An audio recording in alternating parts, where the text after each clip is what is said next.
Hey guys, Dan here from the Dangerously Fit Academy. So we've just put together our level 1, level 2 steel club certification. So this course teaches you everything you need to know about clubs. So from the beginner level to intermediate to advanced, it's a complete training system.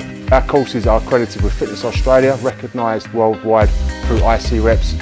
Because of the shape of the club bell, it's got an elongated weight, makes it perfectly for chopping movements, for moving it around the body in a circular rotational movement pattern. So it's great for training the core, standing on 2 feet. There's few pieces of kit in any gym that you can work that circular shoulder strength movement pattern.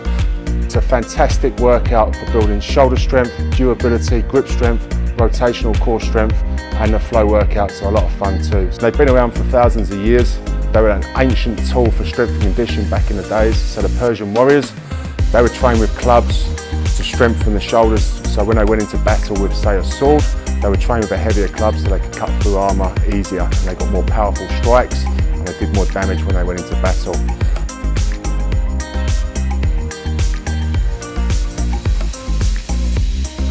If you want to check out our course, click the link below, and I look forward to seeing you inside the membership area.